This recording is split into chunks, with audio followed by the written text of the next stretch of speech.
Hi hello నమస్తే welcome to my channel భయ channel కొత్తగా చూస్తున్నట్టయితే ముందుగా సబ్స్క్రైబ్ చేసుకోండి. అలాగే నేను చెప్పే వీడియో వస్తే మాత్రం అందరికీ షేర్ చేయండి భయ. అయితే ఈరోజు మన టాపిక్ వచ్చేసి మన మట్కా రివ్యూ అయితే చెప్పబోతున్నాను భయ. ఫస్ట్ ఆఫ్ ఆల్ సినిమా అంతా మనం ఊహించుకున్నంత ఏం లేదు భయ.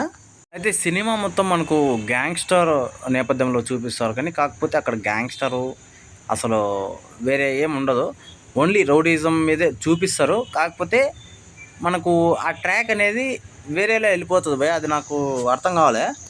ఏదేమైనప్పటికీ మన వరుణ్ తేజ్ అన్న యాక్టింగ్ మాత్రం బాగుంది భయ. అంటే ఇంతకుముందు సినిమాలకి ఈ సినిమాకి చాలా చేంజ్ అనిపించింది. అలాగే ఇంకోటి వచ్చేసి ఈ సినిమాకి ఏదైనా ప్లస్ పాయింట్ అవుతుంది అంటే అది ఒక బ్యాక్గ్రౌండ్ మ్యూజిక్ అని చెప్పొచ్చు.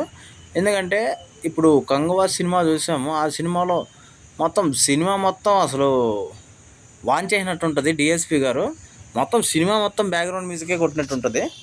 అంటే నా ఉద్దేశం మొత్తం ఎలివేషన్దే కొట్టినట్టు ఉంటుంది, మామూలుగా కొట్టినట్టు ఉండదు. అట్లా ప్రతి సినిమాకి ఒక వాల్యుబుల్ ఏదైనా ఉంటుంది అంటే అది బ్యాక్గ్రౌండ్ మ్యూజిక్ అని చెప్పొచ్చు. అది మట్కా సినిమాకి చాలా కరెక్ట్గా పడిందని చెప్పొచ్చు.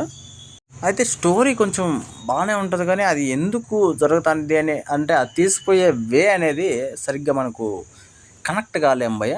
మళ్ళీ ఇంటర్వెల్ ట్విస్ట్ ఒకటి ఉంటుంది, అది కొంచెం హైగా ఉంటుంది, అది ఒక్కటి చాలా బాగా అనిపించింది.